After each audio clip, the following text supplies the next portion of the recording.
Well, hello everyone, and welcome back to Adrian's Digital Basement. On today's video, we're going to get to testing some of the items that I looked at in part 1 of the Mystery Box number 2 video. That video turned out to be pretty long, so I didn't get to testing anything in that. So I picked a few things out from that lot of stuff to try out in this video. There's a mix of software and a bit of hardware here, and let's see if any of this stuff actually works. So without further ado, let's get right to it.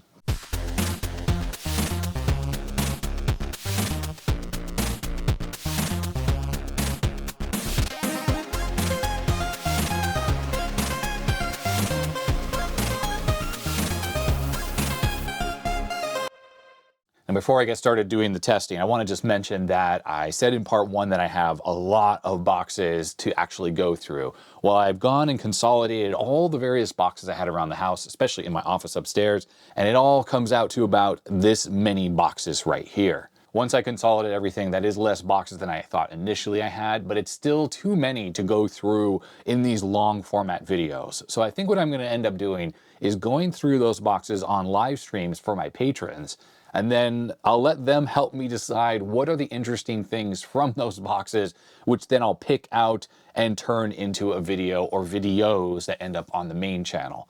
I still want to go through and test all the stuff that's in these various boxes, at least the things that is testable, so that way I know if it's worth keeping or worth giving away or worth recycling. I'm making this part 2 video before the part 1 video goes live on the main channel, although my patrons have already been able to see it, and I think the general consensus is it would be too many videos for me to have these long format videos going through all these boxes. Even though I do find it kind of fun to go through the boxes and talk about the various cards and stuff that are in there, I think the real problem is I just have too much of it, and I just don't want this to be the content that I only have on the main channel, at least for months and months and months. So let's go over the stuff that I hope to get to in testing in this video. And I'm going to put chapter marks in it, just like I did on the first part. So if you want to skip ahead or you don't like certain things, then you can jump to parts of the video that you do find interesting. So first off, we're going to be taking a look at the AST MegaPlus II. Then this will be a quick test. I just want to try out this VGA card that has the strange right angle video connector. Then I want to see if this ISA Future Domain SCSI card works in conjunction with this NEC CD-ROM drive here, an old school 3X caddy based one. And then we have some software to try out. I don't know how in depth I'm going to get into trying any of this stuff, but we have a couple cartridges for the Atari 8-bit line of computers, a game and a basic cartridge. We have a tape-based game, Rescue at Rigol, for the VIC-20, and Apple Panic, which is a cartridge game for the VIC-20. And then we have 2 copies of Flight Simulator. Flight Simulator 1, the original version, and 2, both for the Apple II on floppy disks. We'll see if those work. I did play, I think, Flight Simulator 2 back in the day when I was a kid, but I didn't have the manual or anything like that, so it was not very easy to play. Both of these are complete, at least I think they are, so they have manuals and charts and stuff like that, so that'll be kind of fun to try those out. So I think I'm going to start with this AST RAM card. I have a test machine set up on the bench. Let's get over there and get started.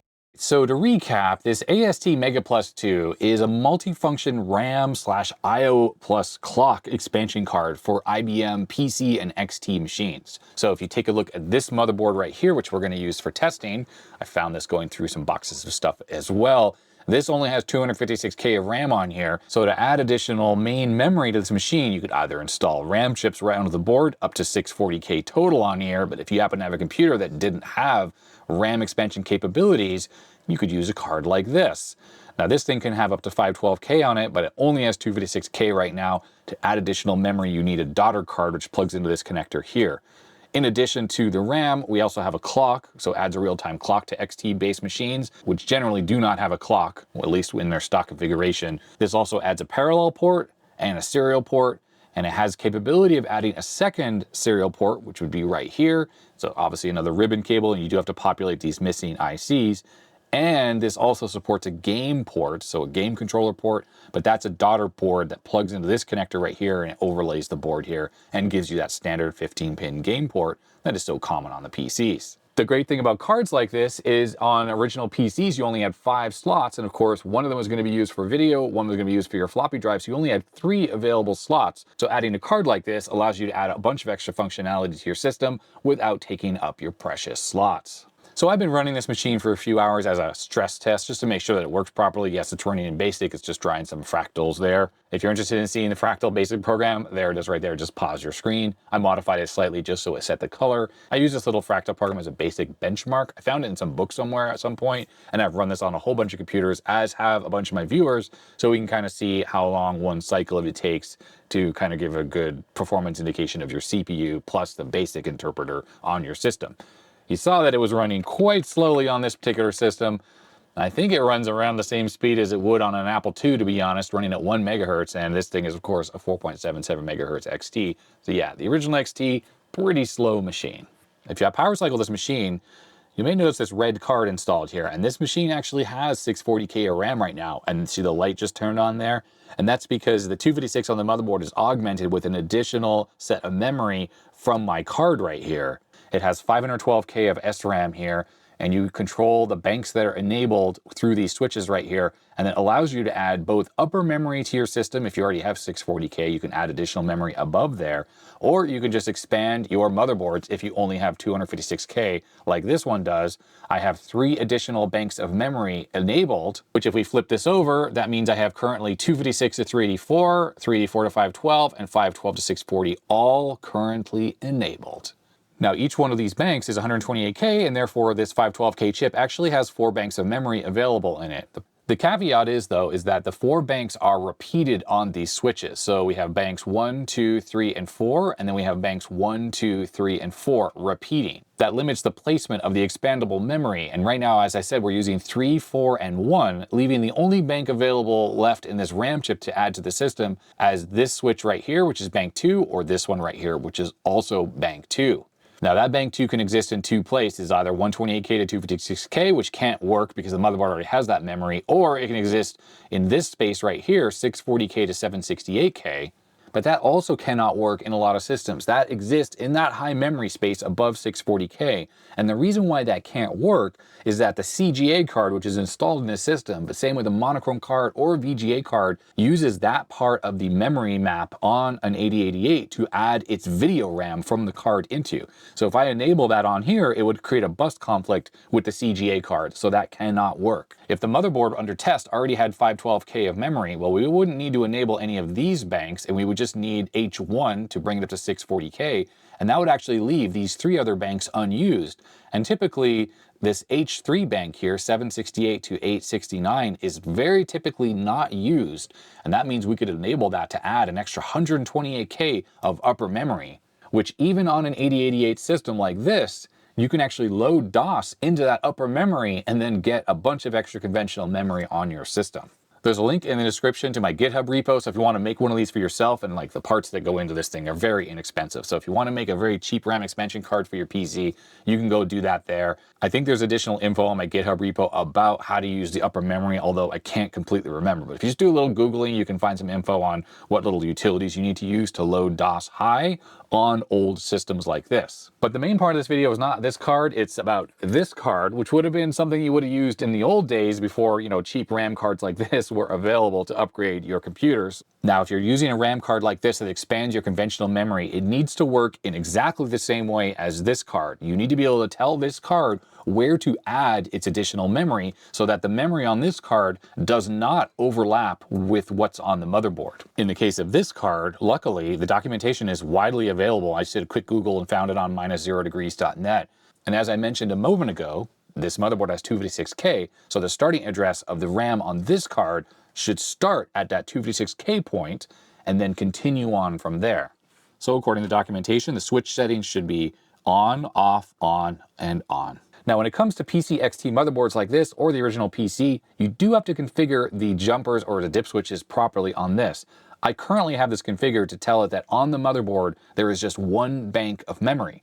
The reason why that's important is I figured out that if you set this to anything more than the RAM that's actually installed, you end up with RAM parity errors. And that's because on the motherboard, there is no parity RAM chip installed for those upper banks of memory, and yet there's parity checking hardware on the motherboard. And if the dip switches on the motherboard are set to say 512K, when it goes to use that additional RAM that's say on my little ISA RAM card, well, this doesn't provide that parity calculation for what's on the motherboard, and you will instantly get a parity error at that very first memory address above the real memory that's on the motherboard. So it's really, really important when you're using these types of cards, both of these, that the motherboards be set appropriately to tell it, hey, I only have one bank of memory. Do not try to address any additional memory on the motherboard. If there is additional memory, it's going to be on an ISA card like this or like this. The AST documentation is pretty good and pretty clear about how that all works, but let's just put this card in here and let's see if this thing, well, can see its additional memory, and we should have up to 512K on this computer now. Powering this on. You know, I should have checked for a shorted tantalum now that I think about it. Aha, we have additional peripherals, serial port and clock. Oh, 384. Okay, so I think it's telling us here that we actually have a RAM problem on this board. Or I misconfigured the AST card to start at 128K and not at 256K. Let me just double check that. So to start at 128K, it's on, off, on. And to start at 256, it's on, off, on. Now checking the switches, it's definitely set to on, off, on, which matches the 256K on here.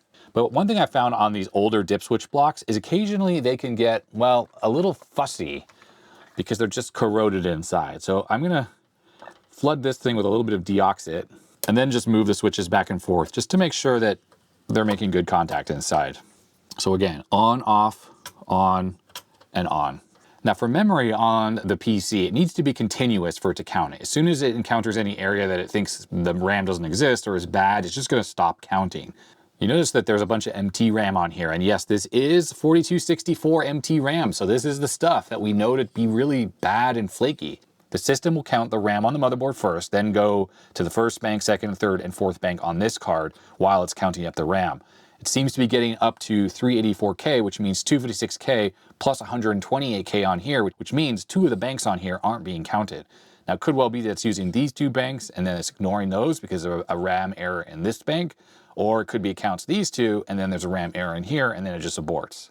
It could well be that there's a configuration jumper of some kind on here that we need to set for the amount of RAM on this system. So back to the documentation just to make sure that is not the case.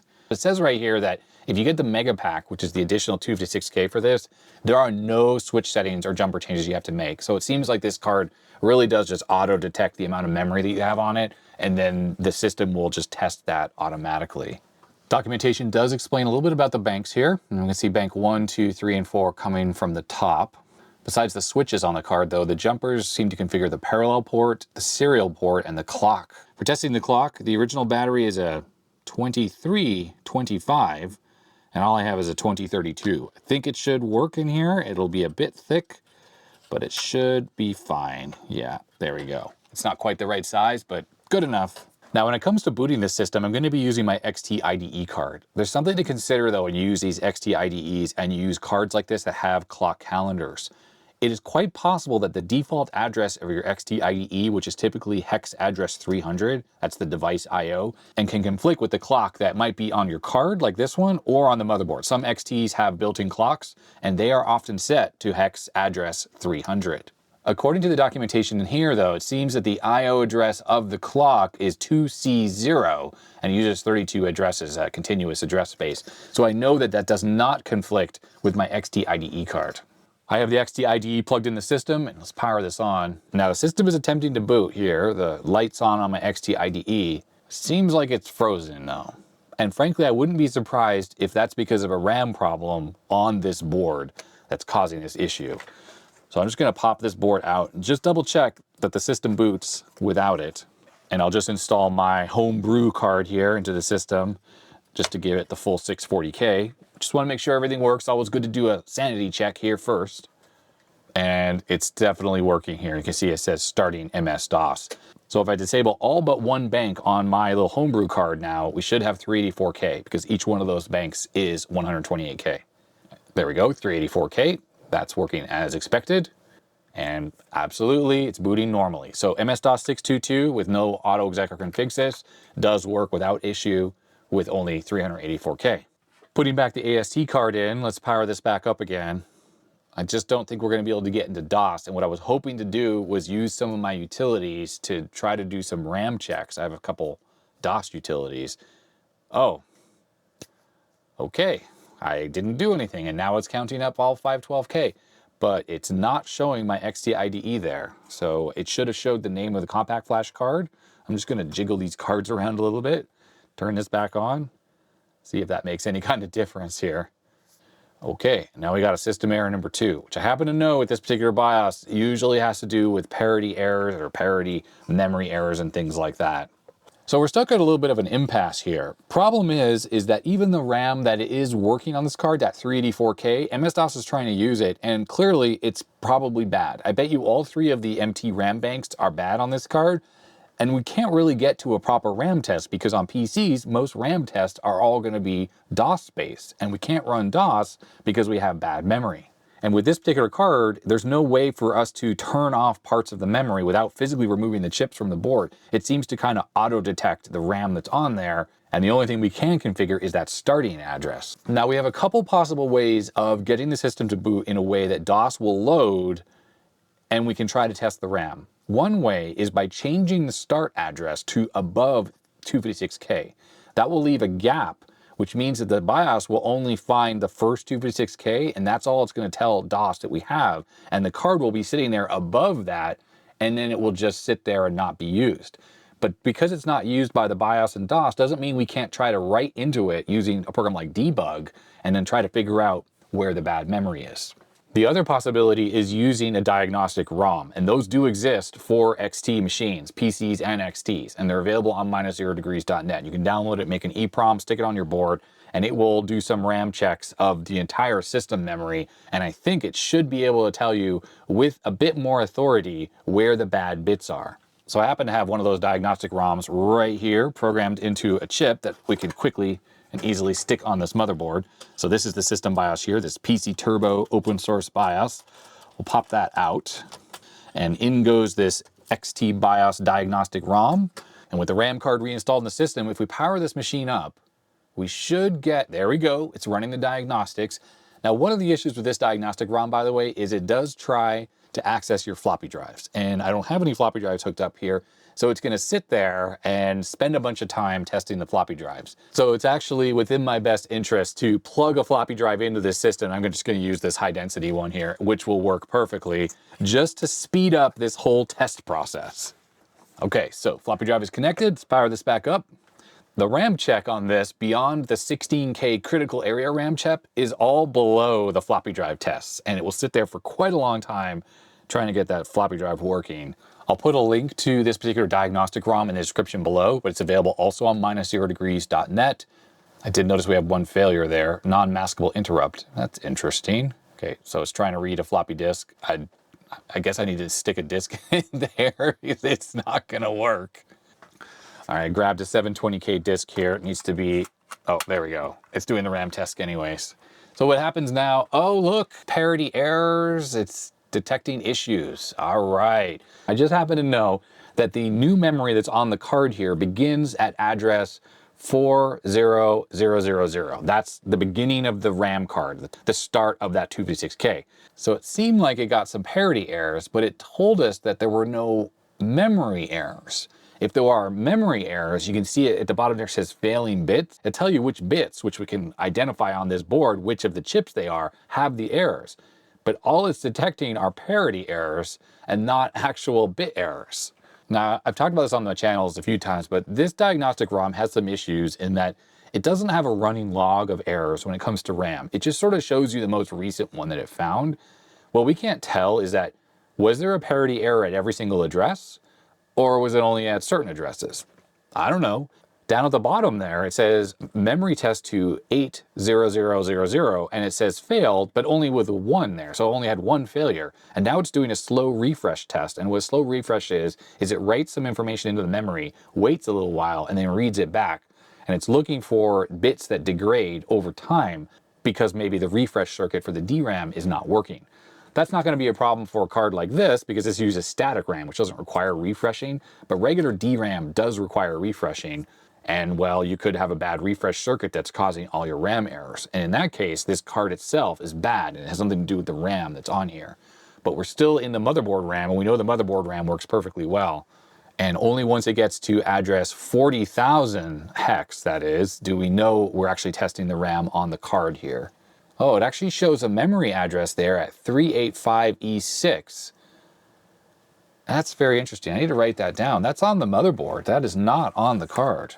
And currently it's checking for the slow refresh, but notice that parity error thing was counting up again, which means that it was just encountering a whole bunch of parity errors again on the card. Incidentally, it shows us the decoded dip switch settings right up there, on the other side of the screen that is, and it can allow you to identify if you have any issues with like bad contacts in your dip switches by looking at how it decodes the dip switches based on how it's actually configured on your motherboard, and what's there matches what's on the motherboard. So I know that that's good.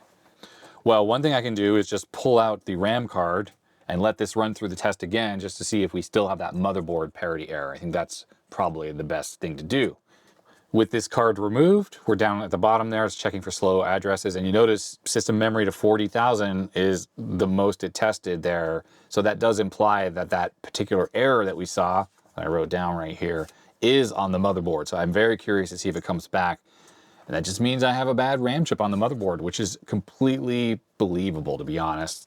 This RAM check is probably not a particularly good RAM check, but this slow refresh check is useful in that it checks for refresh issues. And it's not that there's a problem on the motherboard, it's just that there's probably a cell inside the DRAM that loses its value just after some amount of time, even when the RAM is being refreshed properly. Oh no, look, that RAM error is back.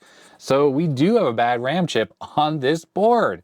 Now, I happen to know on the actual XT motherboard, it's the RAM chips over here on the edge that are the parity RAM. So it's 0 through 7, and then that is the parity RAM chip. That would imply that bit 1, which is telling us is bad, is this chip right here. So we'll just pop in a new 256K RAM chip. Notice there are check marks on all of these. That's because I think I ran a check on the Retro Chip Tester Pro with these existing RAM chips, and they tested good.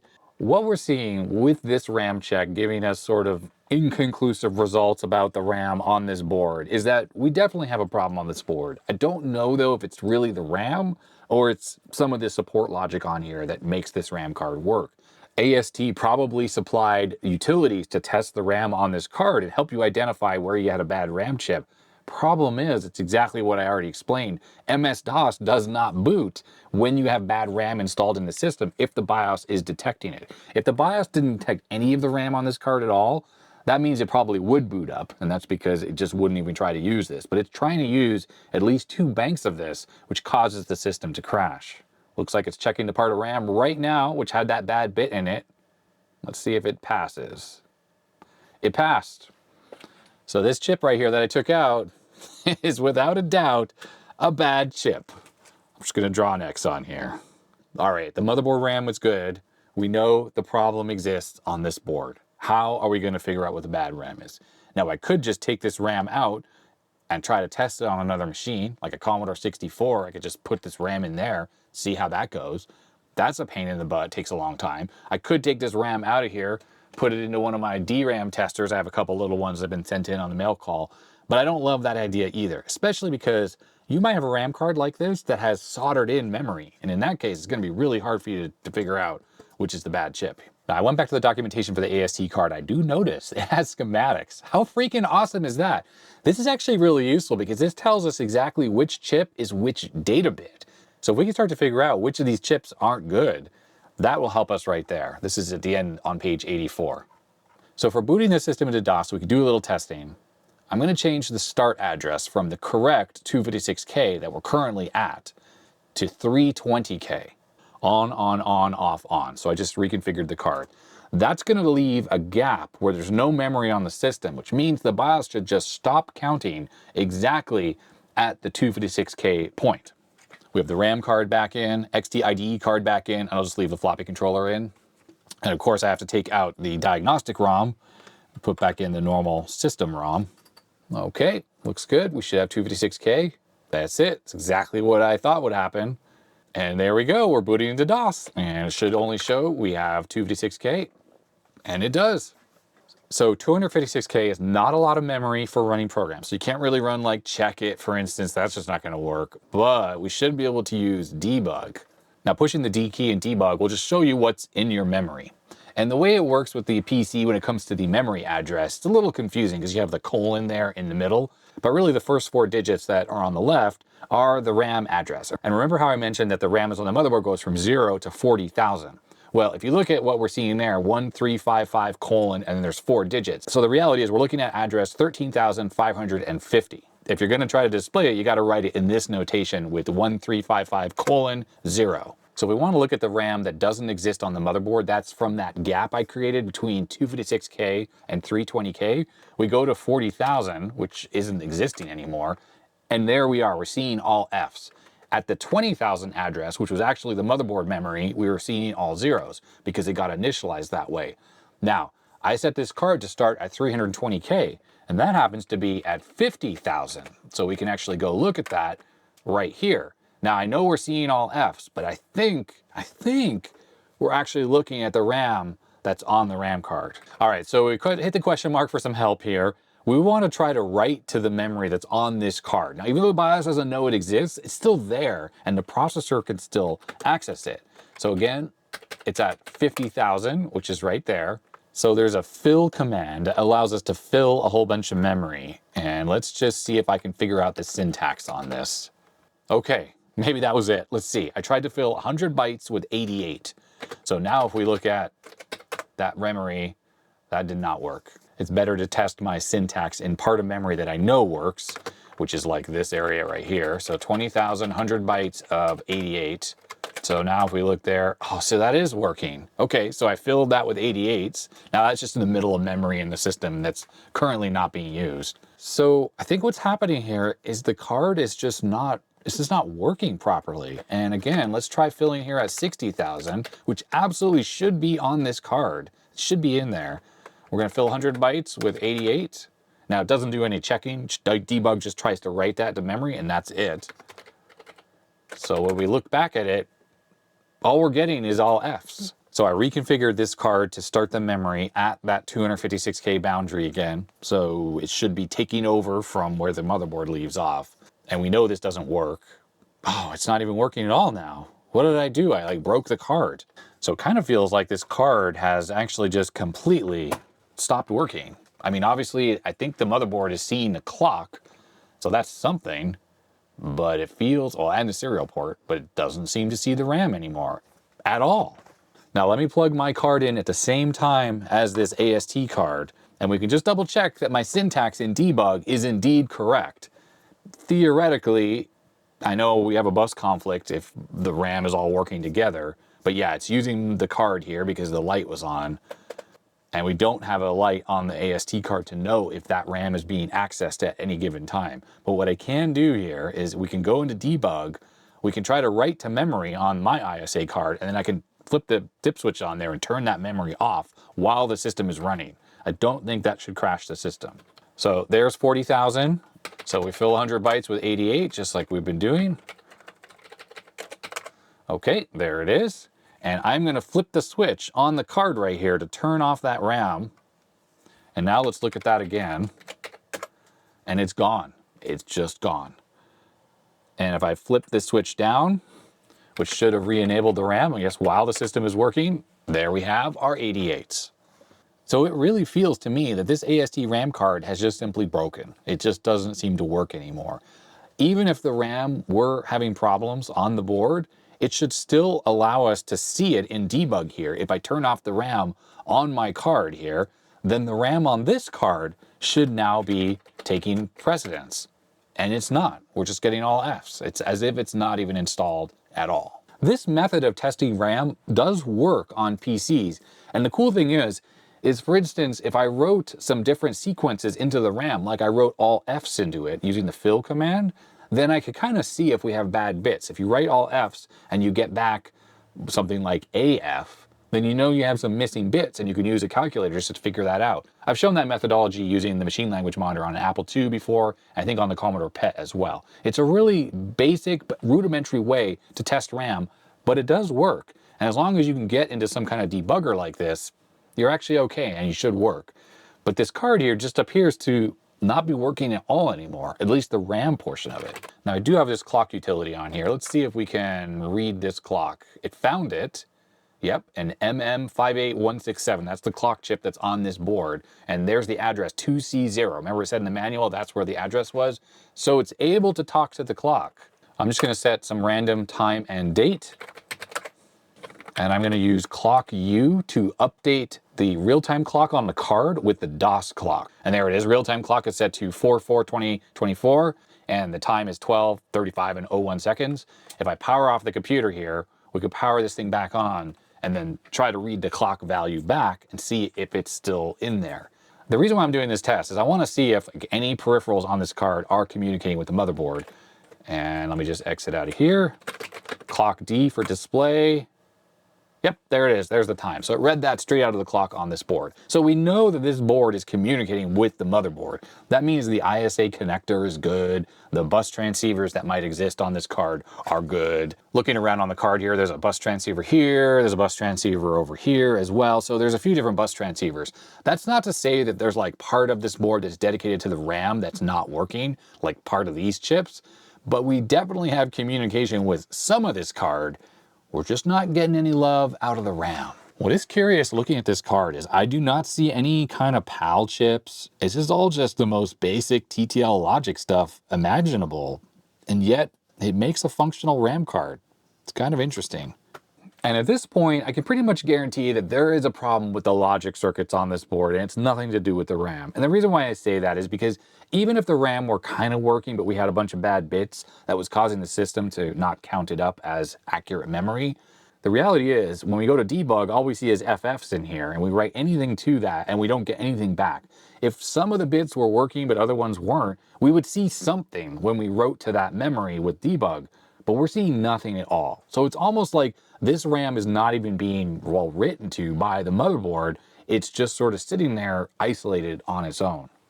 And earlier I mentioned that there were schematics on here, so I'm just going to spend a little bit of time to look at the schematics and try to figure out kind of how the RAM subsystem works on this card to maybe get an idea of where we might have a fault. All right, after some investigation, I found the problem with this board, and unfortunately it's a terminal problem. And I don't mean terminal as in like a VT100 terminal. I meant this thing cannot be made to work. I was under the assumption that everything on this board was just standard off-the-shelf components, but it turns out that this IC seems to be bad, and this is actually a custom chip. What we have here is a Motorola MCM7643, and this is like a little mini programmable logic IC. Essentially it has inputs and has outputs, and this, in combination with a couple other logic chips, which are just normal chips on the board, generate the column address select line, the CAS lines for all the RAM banks. Here's the little circuit right here on the schematics, and address lines go into it along with 6 of the dip switches. And then out comes these 4 logic signals, which make their way over to an LS138, which is actually what generates those column address select lines for the RAM.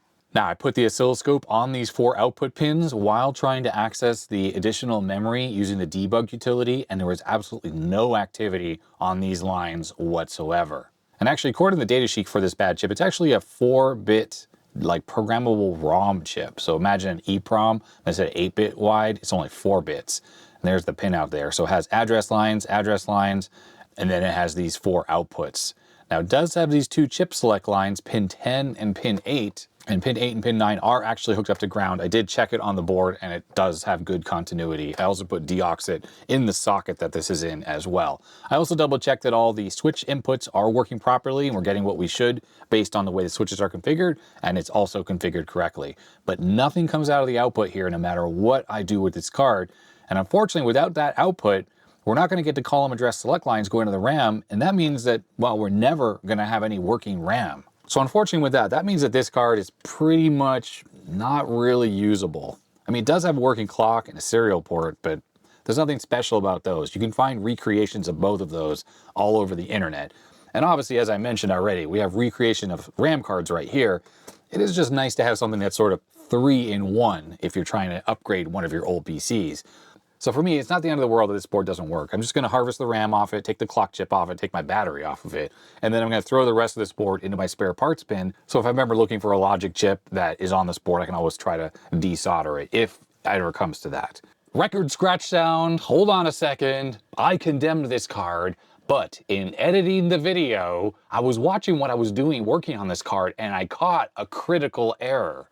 It seemed that when I went to change the start address of this RAM to 320K, I followed the wrong dip switch settings in the manual. I actually followed the settings for the IBM PC 5150. So I changed the dip switch settings to the wrong settings, but I also did something even worse.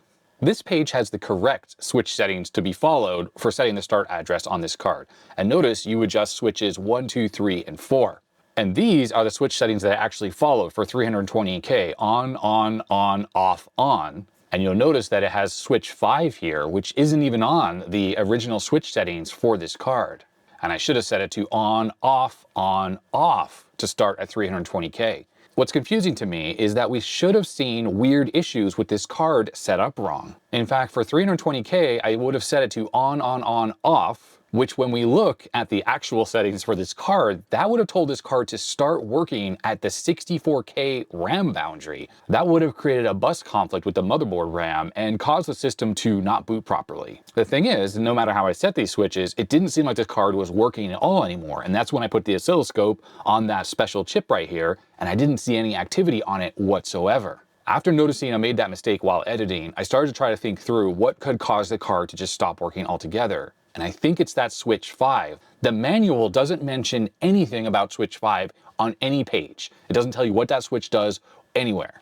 But when I look back at the schematics, which I had been looking at to try to diagnose this card, notice here that dip switches 1, 2, 3, 4, 5, and 6 are all actually connected to this decoder IC. So that kind of implies that 5 and 6 do actually have an effect on the card, but it's not mentioned anywhere in the manual what 5 and 6 do.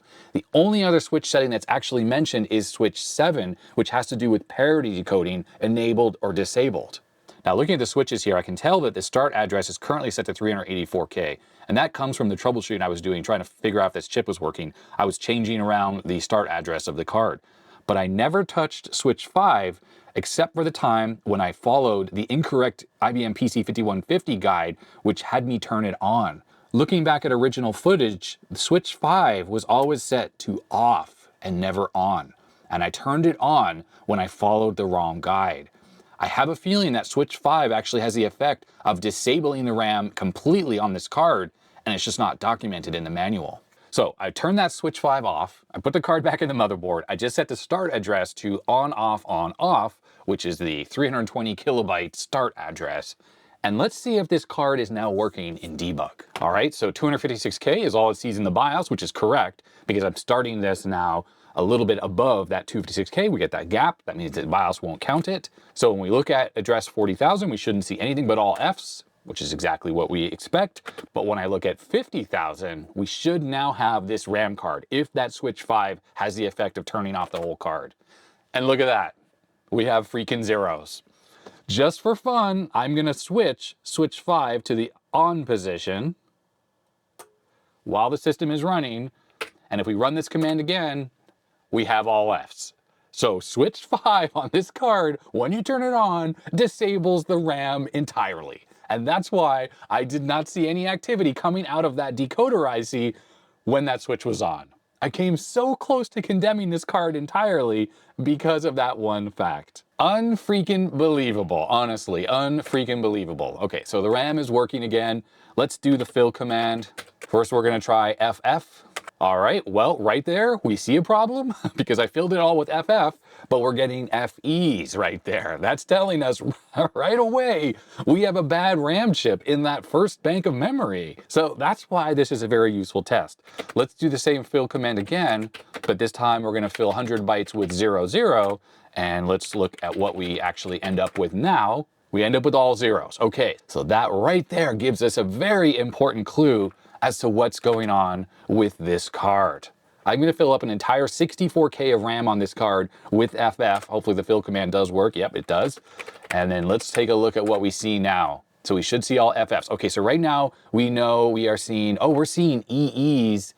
So using a piece of paper here, I'm just gonna write down some of the values I see that are completely wrong. So we're seeing EE and we're seeing FE when we should be seeing Fs, right? And let's keep looking through here a little bit. So same thing, lots of, I see FDs there as well. I'm looking for anything in here that's not an FF.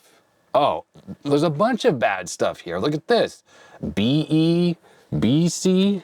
Okay, well this is giving us something good to go off of. Let's do some calculations to figure out exactly which bits these bad bytes equal. So when I filled every byte with FF, this is what I was putting in the memory. That's the bit that I was storing everywhere. And the rightmost bit is the least significant bit, which equates to data bit 0 on the RAM card. So we look at the schematics, look at which chip is data bit 0. So all we need to do to figure out which are the bad bits is type in the values that we were getting back instead of FF, and then we can look at the binary pattern right here, and this will tell us what the problem is. So FE, we actually got that. I'll put a space there just for clarity. That tells us that bit 0 is bad. We also got EE, which ends up being this right there. So that is data bit 4 and 0 being bad. We ended up with an FD, which shows the data bit 1 is bad. We got a BE, which shows us that 6 is also bad. So now we have 4, 6, 1, and 0. That's a lot of bad chips. We had a BC, but that actually just confirms the same bits that we already knew. We had an AE, which is the same as what we already knew. That's 6, 4, and 0. And finally, I saw AC, which also confirms the same bits we already knew. So this is telling us we have bad RAM chips at D0, D1, D4, and D6. And I must say that that is slightly suspect. That seems to be a lot of bad RAM chips. But the thing is, we are seeing 4 of the bits that always do seem to be working, at least in the amount of memory that we looked at. Ideally, we'd want to search through the entire 64K RAM and look for anything that's out of the ordinary. And in fact, you'd want to have like a little program to help you do that. And then that would kind of confirm for sure that it's just these 4 bits that are the problem. So I kind of remember that I had a really old DOS RAM checker utility, and I think it might be this memtest program right here. Let's see if this does it. Yes. Okay, so this is a really old program. I mean, the date says 1985. I don't know if that's accurate or not. I don't even know where I got it. But this allows us to actually specify the start and end of the RAM test. And that's what we need for this, because we're not testing memory that the BIOS knows about. We're testing RAM that's accessible by the CPU, but yet, it won't be found by a regular RAM test utility that just looks at the BIOS. So we're going to start from 5000:0, and we're going to go to 5000 to FFF, which should be the entire 64K. Hopefully that is the correct memory range. Yes, okay. I think it's testing the RAM on the card right now. I think. It's not complaining. Wait, it's saying it worked? But I know that's just not possible because I saw it not working in debug. All right, well that memtest utility seems to be useless. So I think what I'm gonna do is swap around some of the chips on here because we already identified which are the bad bits. And let's see if when we use debug, that changes things up. All right, according to schematics, this is bank 0. And that's data bit 0 through 7 and a parity chip. So I've changed out 0, 1, 4, and 6. Now when I removed these ICs, I did mark them with the actual bad bit number. That way I know which chip is which. So in case, well, this thing is still not working, we can put the chips back in their original positions. All right, so let's look at 5000. We're seeing patterns in there, but that's fine because it's uninitialized memory. The computer doesn't know about it, so nothing is clearing that RAM out. And we're going to fill it with FF just like we did before. And now, are we going to see bad bits? We're still seeing the same patterns. All right. Well, that's kind of telling us that there's something else going on with this card. Yeah, this looks exactly the same. Well, actually, it's not exactly the same. I'm not seeing any of those, the A, E, AC, that kind of stuff. It's weird how there was no real obvious effect here to taking that chip out. What if the problem is one of these chips down here is bad and it's writing bad data onto the bus even when these chips are not active? When we're looking at that 50,000 address, the way these switches are set, only this top row of chips is active. These ones shouldn't do anything. But what if these chips here are bad because they are MT chips and they're somehow having an effect on those top row of chips? We can tell because we saw a lot of like FEs, which mean that data bit 0 is the problem. And I put a new chip in there. I'm just gonna pull these MT chips out of there. In fact, let me put dots on these so I know that I took these out of the first row. And actually, just for fun, I pulled out data bits 0 and 1 just to see if that has any effect. Now, you might be asking yourself, like, I'm going through a lot for this particular RAM card. And, you know, I don't really need this RAM card to work, but the problem is I like to know what's causing these types of faults. And all of the exposure that I get to particular RAM errors is helpful for me in troubleshooting other machines. These types of DRAM chips are used on all sorts of other machines, so therefore this is useful knowledge for me. So there we go, that's uninitialized RAM, completely normal. We're gonna fill the 64K with FF. Now let's look. Nope, this looks exactly the same. We're seeing FEs there. And that implies that that chip, that first chip, is somehow problematic. All right, well, what might be going on? What if I keep writing to this memory location here and we wanna see if those FEs and EEs change at all? So I just filled the first 100 bytes with FF again, and let's just see if that bottom section there looks any different. Actually, it does look different. If you look at the ASCII representation, things have moved around a little bit. It does look different. What we should check is if we read that same memory back, oh, it looks different. It looks different. Look how it's changing. The ASCII representation there is a real easy way to see that it's not coming back the same every time. Wow, that kind of implies that there's something else going on this board. Now, since I've removed the other chips from the other banks, I know that it's not one of those like putting bad data onto the data bus for data bits 0 and 1.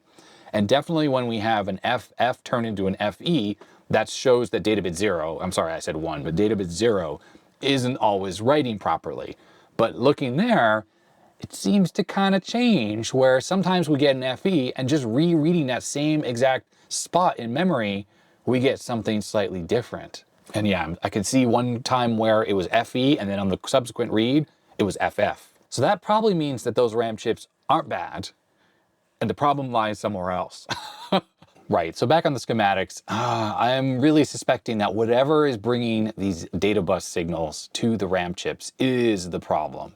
And I'm just double checking that it's both the in and the out are parallel together and they are connected to these same signals here, MDTA 0 through 7. And it looks like they're right here, MDTA 0 through 7, and they make their way right here to this bus transceiver, 74LS245, and it's at U63. And this is that chip right here, U63. That chip, to me, is kind of suspect, especially because as we read back the RAM, some of it is coming back and working all the time, certain data bits, but certain other data bits, not so much. And that kind of screams that maybe we have a problem with this chip. And that would imply that potentially all of the memory, which I've restored back to its original configuration, is good. And it's just this chip that's causing all those read errors. Now this chip is controlled by other logic on the board because this is a bidirectional chip, which means data goes from the ISA connector from the CPU into the RAM or vice versa from the RAM back to the CPU. So this needs to change direction. So it could be that the signals controlling this are bad, but if that were the case, I would expect that all of the data bits on here would act bad and not just certain ones. And the fact is, these were the ones that were looking like they were bad while I swapped these chips out, well, and they still were not working correctly. Let's do one more test before I swap this chip out. Let's check this second bank of RAM, which we haven't even looked at yet. If we see the same bits of RAM that are bad, and well, theoretically on these other ones as well, then that really does say the problem has to exist there because it can't be in the RAM. So address 50,000 is that first bank. There it is, as we would expect. And it's 60,000, that is the next bank. Notice the pattern is different. That's actually kind of indicative of the fact that the second bank is MT RAM chips and that first one is MOSTEC. So it's a different brand and the default power on configuration looks kind of different in these chips. So we're gonna fill the entire 64K of that first bank with FF. And we're gonna do the same again, but we're gonna do for 60,000. And now when we look at that first bank, we should see our problems. Yes, just like we did before. And now let's look at that second bank. Okay. Well, it's working? What? I'm super confused. This doesn't make any sense. How is this bank working? Now let's look, wow, let's just go to the next bank after that. This is another MT RAM bank. So this is the third bank on the card. We fill that. We look at that bank. Oh, that one is not working. There's a whole bunch of EFs right away. Now let's look at that again. This could just be a bad empty RAM chip though. Yeah, that looks that's similar, but not exactly the same. Similar, but not the same. Yeah, look, notice those NNs in the ASCII representation, those moved around a little bit. That's a little suspicious, isn't it? I'm assuming we'd see that kind of behavior all around, but we're seeing a lot of EFs there. That really kind of implies there might actually be a bad RAM chip there. And there's one more bank of RAM, it's 80,000. So if we look there, there we go, we see the repeating pattern as expected. We fill that with all Fs, and this bank appears to be working fine as well. Oh, there's a couple spurious bits right there. Kind of weird because it has those little tildes, and yet that doesn't, the hex representation is not matching that. I wonder if it reads it twice, once for the hex one and then once again for the ASCII. Yeah, look, now there's only one tilde, but yet it's all Fs. That's weird. That's very weird. This problem is wild. It's absolutely wild. All right, this is actually good. This is telling us that we're having issues all throughout the banks. And notice the bad values are all very similar. It's like FFs turn into FEs and EFs and things like that. And again, that goes back to telling us that it's probably that bus transceiver because all the issues look kind of similar. And while this first bank does look the worst in that, you know, we're getting that stuff, it could be that the output of those chips versus the MT RAM chips is slightly different in that the way it drives that 245, because it is taking the signals in and then retransmitting it onto the data bus. Maybe it's that input side of the 245 that's bad, and that's why it's slightly different depending on the brand of RAM chip. So the next step for me is I'm going to remove this from the board. I won't cut it or anything, so I can put it back in if that's definitely not the fault. And let's see if that fixes this card. All right, the chip has been removed. I have a socket installed in the board right there, but no chip installed. I just want to test this real quick just to see if I can't see the RAM. I shouldn't be able to see the RAM at all without that chip. We should be seeing all Fs right now when we look there. And we are? A couple little extra characters. Okay, whatever, no big deal. Let's just fill this with all zeros just to double check 100% for sure that this RAM is not active.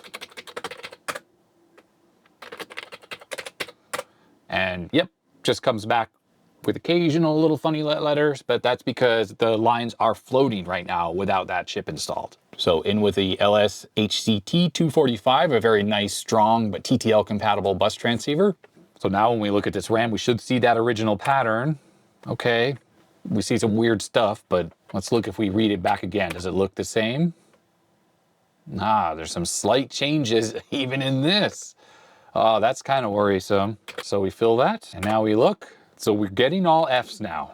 That is something. That is something. All right, let's fill it with zeros, and let's look at the bank of memory now. Oh no, no, no, no, no, that's not good. So it's kind of, oh, this is not good at all. No, we shouldn't be seeing that. We should be seeing all zeros. So what we're seeing here is that things look different, but they're still not working. It's definitely different, but not right at all. So I'm wondering now if like the timing for when that chip gets turned on is not correct, and it's like an edge case, and of course this is a new chip versus the old one, so it's faster, and maybe that just results in this like slightly different looking thing here. Let's look at this next bank up. I mean, we still could have bad RAM chips there, theoretically, but I don't really believe it anymore. So we fill this next bank, 60,000, with FF. So we're seeing all Fs. I think this bank was doing that before anyways. So we'll fill it all with zeros. And now we'll look at this. See, it's doing the same thing as that lower bank. The 0 bits are now not writing properly into there. Now I'm almost second guessing myself right now that maybe there's something wrong with the way I'm doing these fill commands, but no, that's not the case. I use my RAM card and I do these same exact commands. It works perfectly every time. Fill zeros, fills FFs, it's fine. It's something with this card that's causing this problem. And now we've switched out the bus transceiver and the problem has changed, it kind of indicates to me that now the logic that drives that chip is somehow slow or not working quite right. It's a very peculiar problem. Back on the schematics, that's the bus transceiver that I just changed. Here's the direction pin, and I'm pretty sure that this actually comes directly from the ISA connector. You can see here that these address lines that are on the RAM chips, they come from another page. It has a 1 all the way through here, so it comes from page 1. And these come from page 2, etc., etc. But we go back up here, and when we see these ones that have the ovals around them, that's telling us that these are coming from the ISA bus itself, which makes sense. This bus transceiver is connected directly to the ISA bus. I'm sure if I just tone it out with the multimeter, I will see that. But that's telling us that the direction signal is also coming from the ISA bus, along with this read-write signal. But it is the enable signal, which is this one here, which is being generated somewhere else on this board, because that chip needs to be turned on only when RAM is being accessed. So if we follow the enable signal here, it goes into that gate, so it's not being generated from that, goes into this chip. It's gotta be, here it is. This is where it's generated, right here. It's also going through that same chip, the one I thought was bad. That chip is turning on that chip as necessary. But we can see the output of this gate here, which happens to be a 74S00. It's not an LS, it's an S, which I think means it's faster. That's the memory select signal, which also goes into this chip, which is actually what generates the column address select line, the CAS lines that go to the RAM chips. So I have to admit, I'm a little bit stumped at what's going on here. This doesn't really make a lot of sense to me. The logic on the schematic here doesn't look outlandish. It looks kind of understandable. And I don't really see how this kind of mostly works, but it just seems like we have some kind of a timing issue right now. That's what it feels like is going on. I think what I need to do is find a 74LS245. So I'm going to replace like for like instead of using that HCT part, which is a CMOS chip. The one I put on there is much faster, also drives the bus a lot harder. And that might be just causing an issue with the way the timing is working on here. I'm honestly not totally sure. All right, I went into my parts and I couldn't find an LS245. I'm sure I have one, I couldn't find it. So what I put in there now is a 74F245, a fast one. I also have an ALS one. I have two different ALS ones here, different brands. Those are too fast. I think these are all really fast, so we'll see what happens. Okay, well, that looks like a normal pattern right there for a system that we just powered up. So that seems to be okay. Very interesting.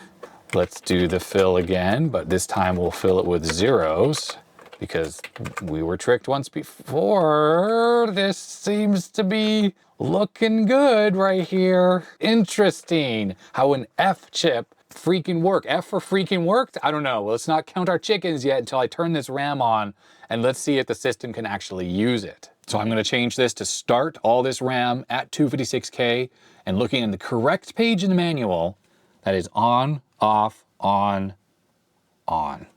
There we go. And here we go. What's going to happen? Is it going to work? Okay, okay, okay. That's not a bad sign. I only checked that first bank and those empty RAM chips might be bad. And the system is freaking booting. It is freaking booting. Wow. No, it just froze. It started booting and then it broke. So that kind of implies that that first bank isn't working quite right either. And I'm pretty sure it's whatever going on with this timing is still having an effect. It's just when we did that quick look and debug, it was actually working okay. Damn, this is an elusive problem. Really, really elusive. Let's just power cycle again and see if it counts to 384 without complaining. Yeah, no complaints. Interesting as it gets further than it used to. With that original LS chip, it would not even say starting MS-DOS. But I can see on my XT IDE, the light's not blinking now, and it should have already got to the DOS prompt by now. So I kind of did what I said I shouldn't do, and I counted my chickens before they hatched. Let's just disable that bank of RAM again and reboot the computer. That's hard locked as well. When I said disable, by the way, I just meant that I moved it up into that higher range. In fact, you know, I just had a thought. I don't need to quite do that. I can re-enable that memory right now, and then I can actually disable all the memory with that newly found switch 5, which we know just shuts the RAM off. So right now the RAM is back at the 256K boundary, which means it should be sitting right here. So I just filled it with all zeros, and I'm not seeing anything weird going on here. Let's look at the next bank up. Let's look at 5000, which is that MT RAM. That looks a bit weird and noisy looking.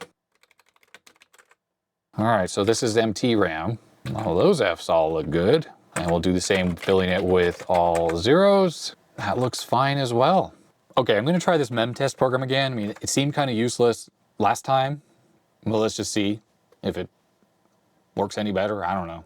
Let's test a little bit more of the memory. I think the way this works, I figured this out a long time ago, that the end segment is actually the address +1. So we want to test up to 40,000 with FFFF, you know, the whole 64K. But I think we have to put the end segment as 5,000. So I think if I test all the way to 8,000, that's going to test everything on the card. Of course, the reality here is that, oh, look, okay, so that actually found bit 7 being bad in segment 5,000. But I don't think that should have affected DOS booting. I don't know. It's just that RAM test that happens in the BIOS. Maybe it was telling DOS something different. I'm not 100% sure. Now, weirdly enough, segment 6000 is taking a really long time here. Okay, so lots of errors. I suppose that's why it took a long time. So in bank 0, it says everything is good. In bank 1, says bit 7 is bad. In bank 2, bit 4 and bit 12 are intermittent. Now, you might be wondering, there's only 8-bit RAM, but it's a 16-bit processor, so it means it's reading from the RAM twice, right? So generally, when you have a bad bit, like we have bit 4 bad, it's going to be bad in the upper segment as well if there's a lot of errors in that chip, and there are a lot in that particular chip. So bit 4, right, is 0, 1, 2, 3, 4. It's the 5th chip. And if we start at 8, 9, 10, 11, 12, it's that same chip that's bad. So it's really just bit 4 that I need to worry about. And then the next segment said everything is fine. So let's just swap out those two chips and let's see if the system at least counts up to 512K of RAM. All right, I swapped out those two chips here. This is 7 and that was 4. Let's see if that makes a difference. I mean, I feel like I'm grasping at straws here. I really do. Now, theoretically, it would count to 512K if it's happy with all the RAM now. Theoretically. Hey, it counted to 512K. Is this thing fixed? I don't know. I do not know. If it actually boots DOS, maybe. No, it froze. It froze in the same way. So I think we still have an issue here. But how interesting that that mem test program did actually detect 2 bad RAM chips, which I did mark, by the way, so we can put these in the tester and see if they actually test bad. Now, I'm going to try doing is I'm going to turn on this switch 5, the one I inadvertently turned on before, and theoretically, we shouldn't have any RAM. We shouldn't have any extra RAM right now. I should just bypass the entire RAM check, and then I can turn it back on so we can actually then run the RAM test. Yeah, look, there we go. So that's kind of what I thought. So that is a hidden disable RAM switch. So I've already re-enabled that RAM, but the system doesn't know about it, so DOS shouldn't try to use it. And there we go. So now if we run this RAM test again, we shouldn't see any errors any longer because I took those two bad chips out. But this RAM test seems to be kind of junk because clearly, you know, in debug, we were seeing all sorts of errors and DOS is not happy with this card still. So there's still something going on with it, even though, all right, it still thinks we have a bad chip. I'm just checking, I changed out bit 7 and I did. It's absolutely a different chip there, but it says it's always low. I'm just gonna put in a different RAM chip in the board here. We got 14 errors, still says bit 7 is always low. That is a different RAM chip in there, not even the same brand or whatever. So that's definitely telling us that we're still dealing with some kind of noise or issue going on here. Now I am curious, could this be, and I'm pulling it out, this is the parity RAM chip on this board. Could it be that chip that somehow causes that RAM test to detect a bit error that's not there? Looking at the schematics, that parity RAM chip has nothing to do with the data bits 0 through 7 that's reading back to the CPU. What it does do is it feeds back over the ISA bus, and maybe that somehow ties into some other part of the system, and I don't know. I don't really see how that could be causing any kind of issue like that, but I swapped it out just in case. Okay, same problem. Although last time it ran, it said more than 7 errors, and this time it only said 7. This is so strange. I don't get it. How could all the other banks on bit 7 work fine, but not this one?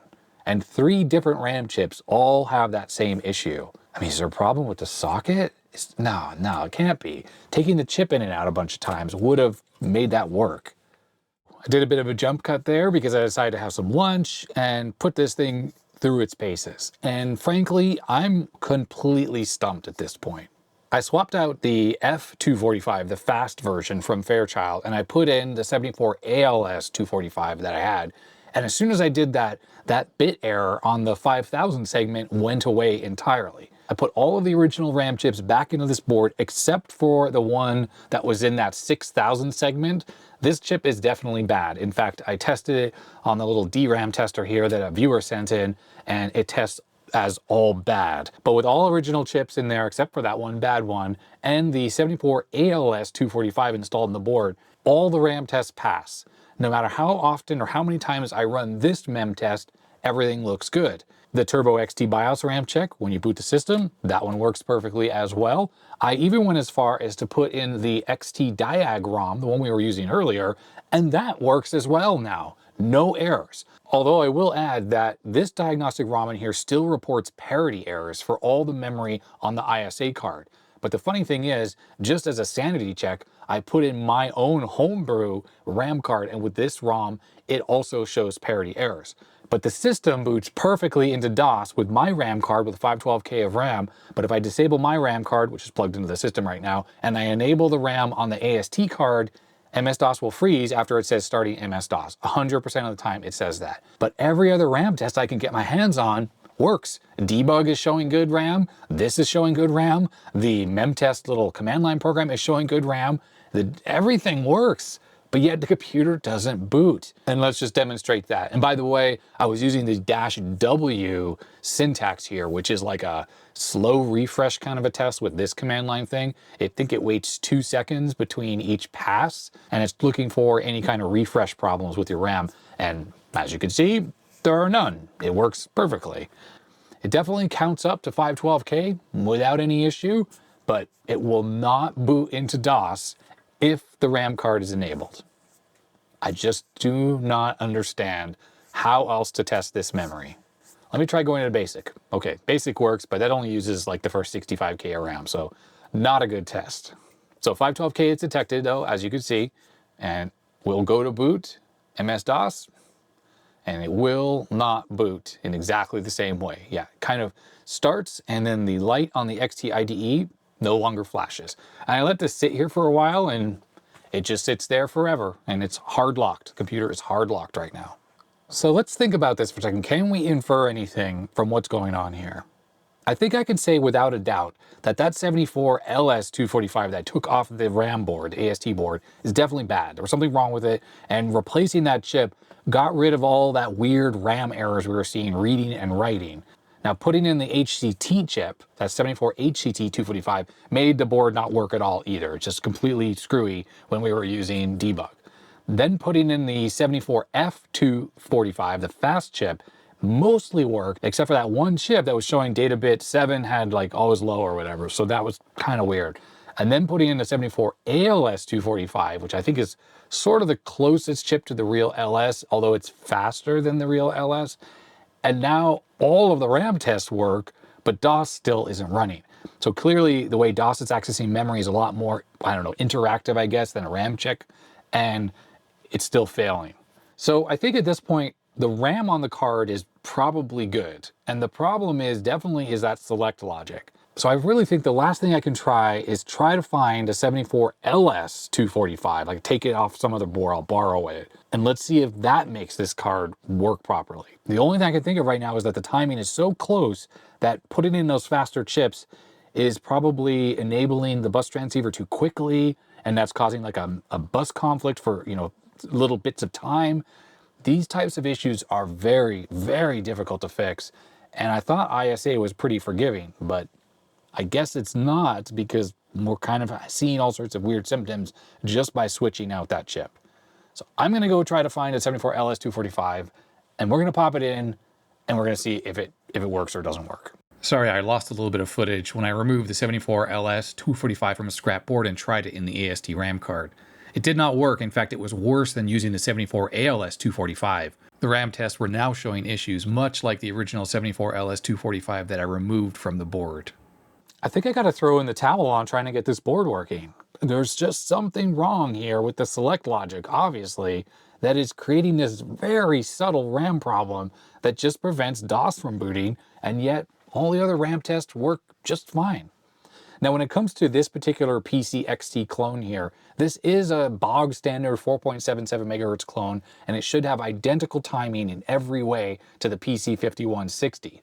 It's possible old cards like this don't work well on Turbo XTs and things like that, but this was designed, I think, around 1983 or 82, when all that was out there really was the 5150 and the 5160, and this motherboard we're testing on is really just a clone of the 5160. So I have no reason to believe that this card would work in a real IBM, but not on this clone board since they are so similar. As for this board, well, we know we definitely had a bad RAM chip here, and it definitely seems like there was something going on with that bus transceiver, although we can say that whatever's going on with the timing on this logic here might have made that original bus transceiver not work, and maybe it's actually totally fine, and whatever's going on with the timing here is actually causing the issues. I still have to kind of suspect this 4-bit programmable ROM chip here, since this is such a critical linchpin part for the whole RAM circuit on here. So kind of screams that, but I don't know. I don't have another one of these boards handy. At least I don't know where one is. So I can't just swap this with one from another board to see if that fixes the problem. And I don't know if this thing ever really worked properly. I'm assuming it did because it was fully populated with RAM. But yeah, it's very, very mysterious. So I had more stuff filmed after working on this RAM card, and I don't think I'm going to include it in this video, actually. I think this is all we're going to look at here. And that's really because I know this video is way too long for me to put a bunch of other testing and stuff in there. It's been really fun and interesting trying to get this card working, so I don't feel that I've wasted my time here. But of course, not being able to solve the issue is a little bit frustrating. So if you have any thoughts, I would love to hear them down in the comment section below. And I suppose, for thoroughness, or, when I get back to this card, I should grab a real IBM motherboard. I do have a spare, in my box of spare motherboards that we can try this on and see if it works a little differently on an actual IBM board. But I don't see why that would be the case. This thing, it doesn't even have a V20 on it. It's got an Intel 8088 on there. Everything is just bone stock on this motherboard. So there's no reason why that this shouldn't work on this board, especially when my homebrew card works fine. So we know it's not a problem with the BIOS or whatever not working with 512K. So yeah, just lots of mystery. So comment down below if you have thoughts. Huge thanks to my patrons. Their names are scrolling up the side of the screen. They make it possible I do this full time, so I really can't thank them enough, and I just appreciate it so much. As I mentioned, all those other boxes of stuff that I talked about at the beginning of this video, I'm going to do that live stream idea where I kind of go through those and, talk to my patrons and stuff. So if you want to see that stuff, if you're very interested in it, then the higher tiers on Patreon are going to have access to that live stream. And for the patrons watching, I will post information on my Patreon feed for you, just so you know when those are upcoming. I do want to get to those because those boxes are all sitting in my kitchen right now, and I don't really like it. But I like how in my office, since I moved them, I can get to stuff now. There was a bunch of stuff on shelves I couldn't get to because those boxes were kind of blocking. So that's kind of cool. Anyhow, this video has really gone on long enough. So that's going to be that. Stay healthy, stay safe, and I'll see you next time. Bye-bye.